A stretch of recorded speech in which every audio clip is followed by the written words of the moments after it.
Hello friends, welcome to the third episode in the series on structural geology. In the second episode, at the end of the second episode, we talked about folds. Folds are one of the most important, or if not the most important structural feature developed in rocks as a result of tectonic deformation.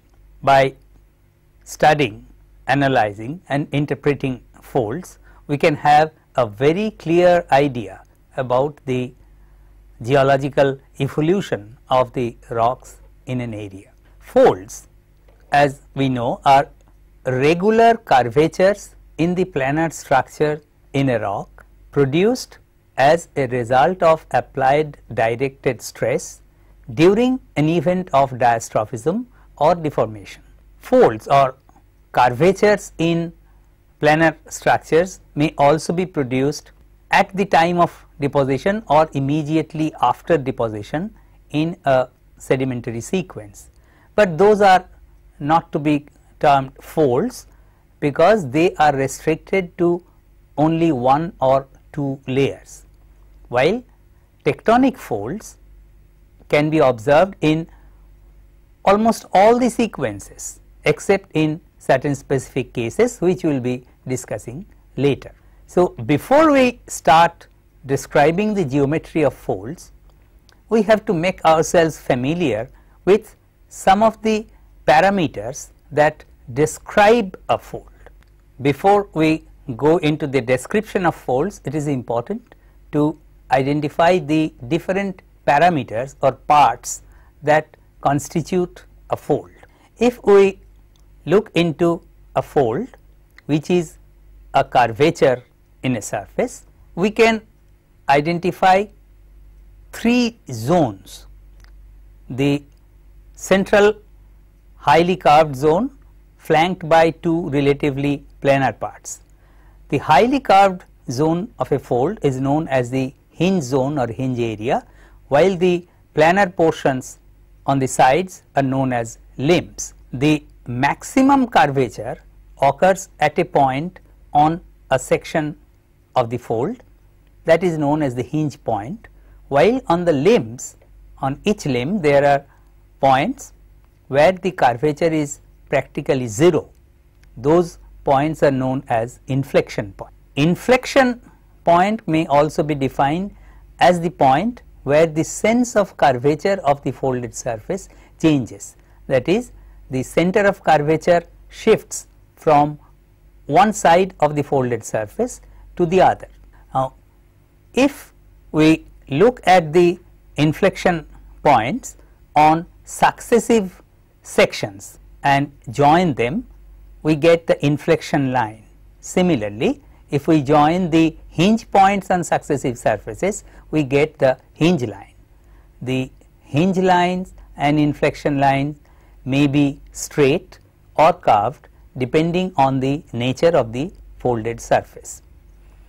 In certain folds, highest point on a folded surface may not coincide with the hinge point, neither the lowest point on a folded surface. Thus, we use two separate terms, crest and trough, for these 2 points. And in the same way as hinge lines and inflection lines are defined, we define crestal lines and trough lines. Incidentally, in some folds, a special type of folds where the hinge line is straight, we can conceive of a direction known as the fold axis. Fold axis is defined as a straight line which, by moving parallel to itself in space, generates the folded surface. It is not a physically existing line, but a direction which exists only in case of cylindrical or cylindroidal folds. There are certain planar parameters that are used to define a fold. If instead of a single surface we think about a series of surfaces folded together, then each of these surfaces will have a hinge line. A surface or a plane that contains the hinge lines of successive folded surfaces is known as the axial surface or the axial plane. Similarly, the surface or plane containing the successive crestal lines and trough lines are known as the crestal surface and the trough surface. If the inflection lines of successive fold surfaces are joined by an imaginary surface, we get the median surface. The plane normal to the hinge line of a fold is known as the profile plane. The view of the fold as it appears on the profile plane is known as the fold profile. Now, a fold, for understanding the complete orientation or the geometry of a fold, it is important to subdivide the folds into various classes. A geometrical classification of folds initially was based on the shape of the folded surface three-dimensionally and in the profile section, and the orientation of the different parameters, that is the hinge line, the axial surface and the limbs. The first classification based on the appearance of the fold was known as style. Under style we have a number of parameters. The first parameter that we use for naming or classifying a fold is the sense of closure or convexity of the folded surface. When the fold surface is convex upward, we call it an antiform. When the convexity is downward, we call it a synform, and when the convexity is sidewise, we call it a neutral fold. To distinguish between an antiform, a synform and a neutral fold, it is conventionally said that when the line of intersection of the axial plane of a fold and the profile section is horizontal or nearly so, that is the pitch, if you remember from the first episode, when the pitch of the axial trace on the profile plane is within 10 degrees, we call it a neutral fold. We will be talking about the different types of neutral folds later when we discuss orientation. While on the subject of the convexity of a fold, let us take up another matter. Generally, in a sequence, the underlying rocks are the older while the overlying rocks are younger. Thus, when a sequence is folded, we get older rocks at the core of the antiform and relatively younger rocks at the core of a synform. But there are certain situations where the pre-folding sequence might be reverse of the original sequence of deposition. We will be again discussing it later while discussing the orientation of folds. Based on the occurrence of rocks at the core or the stratigraphic sequence of the rocks from core outwards, another two names are proposed. An anticline is a fold in which we have the oldest rocks at the core and successively younger rocks away from the core, while a syncline is a fold which have the youngest rock at the core and successively older rocks away from the core. As we have discussed, generally we find that antiforms are anticlines and synforms are synclines, but there are situations where antiforms are synclines and synforms are anticlines. We will be discussing them later. After convexity, we come to the interlimb angle, the classification of folds based on interlimb angle. First, we have to understand what interlimb angle is. If we draw two tangents to the two limbs at the inflection points, in case of slightly non-planar limbs, the angle that these two tangents make outside the folded surface is known as the interlimb angle. Based on this, in 1964, M.J. Flutie proposed a classification of fold. In his classification, the upper limits of the different classes are 0 degree, 30 degree, 70 degree, 120 degree and 180 degree. Folds with interlimb angle 0 degree he called isoclinal. Folds with interlimb angle between 0 and 30 degrees he called tight. Interlimb angles between 30 and 70 he called close. Between 70 and 120 degrees he called open, and between 120 degrees and 180 degrees he called the folds gentle. In modern days, several workers have slightly modified this classification. In certain situations, in certain folds, the curvature of the limbs are such that instead of meeting outside the folded surface, the tangents drawn at the inflection points meet within the fold. The interlimb angle in such case is said to be negative. Such folds with negative interlimb angles are known as elasticus.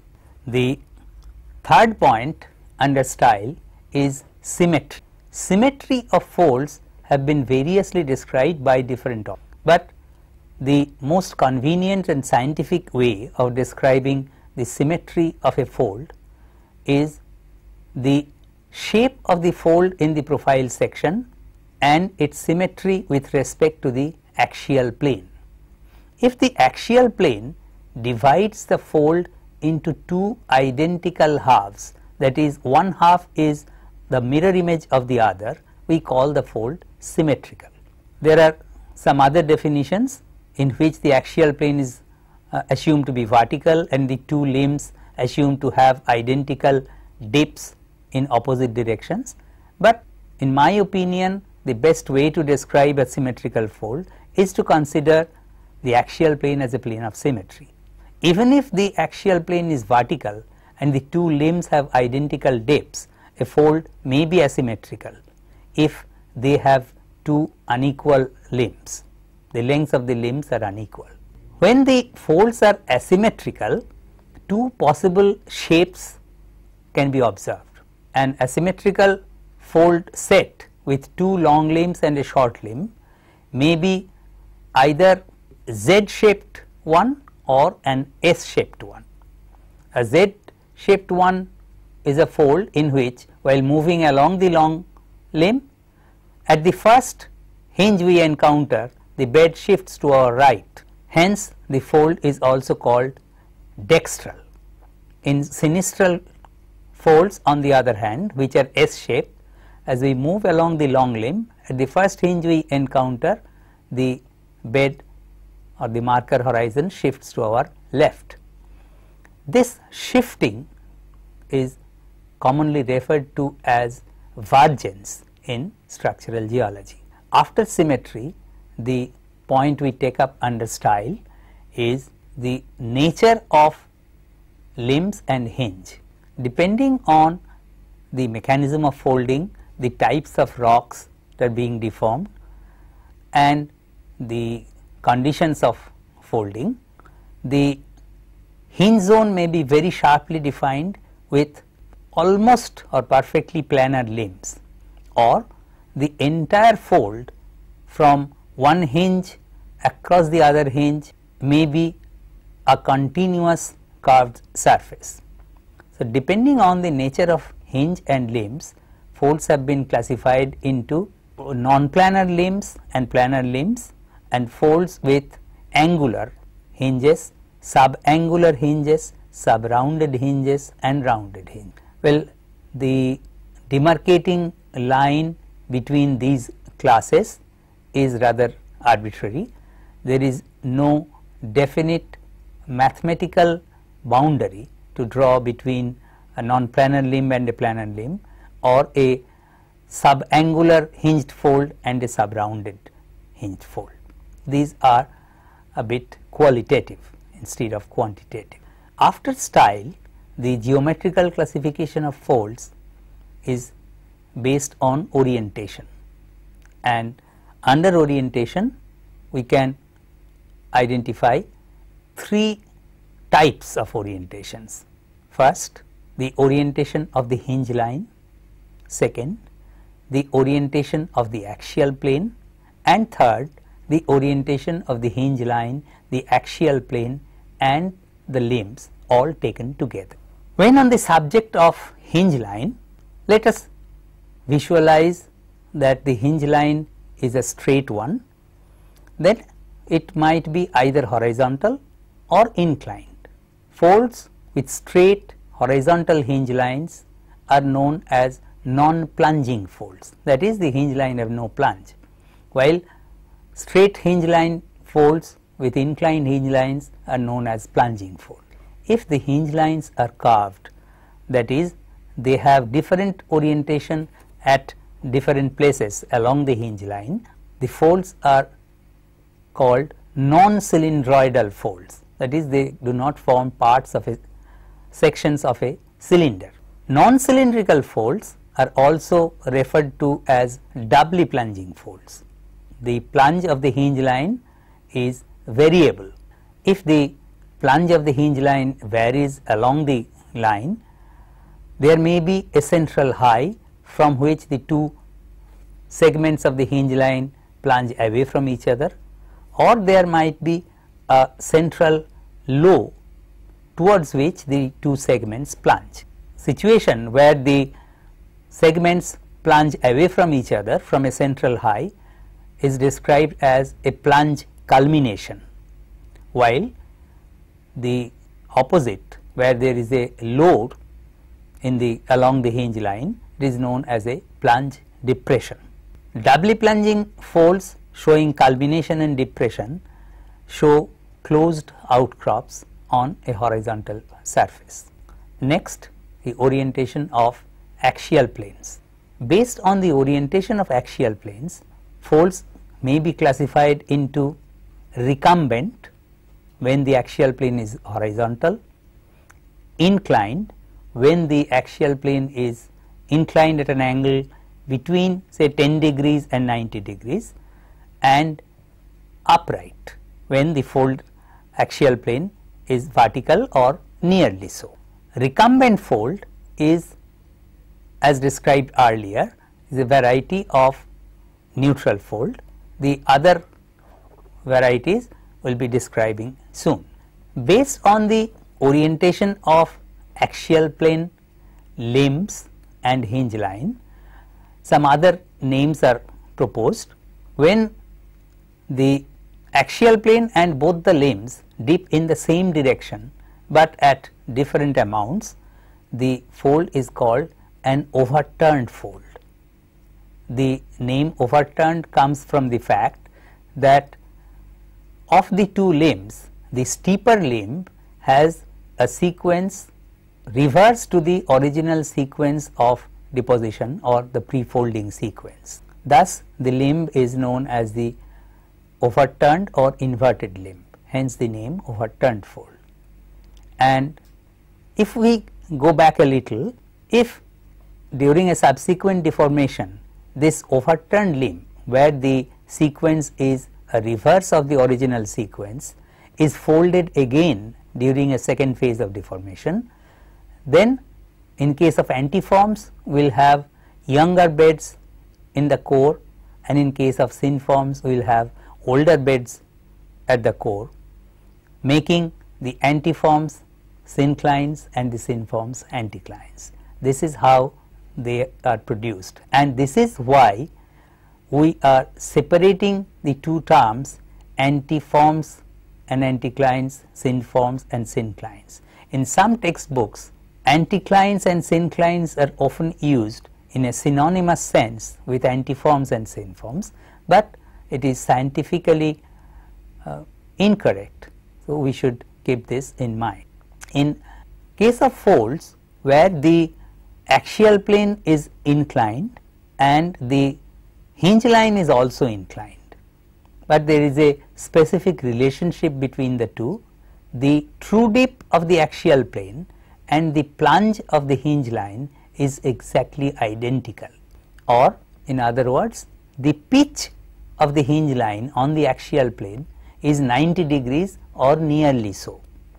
Such a fold in this case also the trace of the axial plane on the profile plane will be horizontal or nearly so, is also a variety of neutral fold and is known as a reclined fold. Another variety of reclined fold is one in which the axial plane, the hinge line and the two limbs all are vertical, a very unique case. Such a fold is known as vertical fold. So, after all this discussion, I hope it should be clear that a single name cannot completely describe the geometry of all folds. To completely describe the geometry of a fold, it is essential to name it under different bases: its convexity, interlimb angle, symmetry, nature of limbs, orientation of axial plane, orientation of the limbs, etc. There are a certain variety of folds which cannot be conventionally classified under the above points. So, these special types of folds are box folds. Box folds are folds with a flat hinge zone with double hinges on either side of it, and naturally with two axial planes inclined to each other. Generally, towards the core of the box fold, the two axial planes merge into a single hinged fold. There are Caspet and lobate folds. The Caspet folds are geometrically identical with the Elasticus, while lobate folds are folds with non-planar limbs and rounded hinges. There are folds known as polyclinal folds, in which there are numerous axial planes all at an angle to one another. Folds like monoclines or structural terrace are folds in which only one limb is inclined, the other nearly horizontal. In monoclines, the overall dip of the rocks in the area are horizontal or subhorizontal with locally steep dips, and in case of structural terrace, the regional dip is steep or subvertical with short zones of horizontal or subhorizontal dips. Folds can be classified on the basis of their size also. Folds seen in the very small scale only under the microscope are known as microscopic. Folds that can be seen in hand specimens or in outcrop scales are known as macroscopic or mesoscopic, and folds that are of regional scale, that can be observed on hill slopes, hill faces, road cuttings. The limbs runs for tens of kilometers, they are known as megascopic. Depending on the size of the folds, especially in areas where folds of various amplitudes and wavelengths are developing, we will be talking about this, why it happens, in our next episode. The folds of various scales are described in terms of major and minor folds. In an area, folds with larger amplitude and wavelength are known as major folds, while those with smaller amplitude and wavelength are known as minor folds. If there are a series of scales, folds developed on a series of scales, then the largest amplitude and wavelength fold is known as the first order fold, and on its limbs and hinges smaller and smaller, successively smaller scale folds are developed and their orders are successively higher. The next smaller scale fold is the second order, the next smaller is third order, and so on. While describing the surfaces related to folds, two other surfaces are often brought into account, especially in case of minor folds, the surfaces that are tangential to the crests or hinge lines of antiforms of a series of folds and the trough or hinge lines of synforms are known as enveloping surfaces, while the surface that join the inflection points of higher order folds are known as the form surface. In our next episode, we will be discussing the more modern geometrical classification of folds that was based on the work of John G. Ramsay, that was published in his book considered as the Bible of structural geologists, that was published in 1967.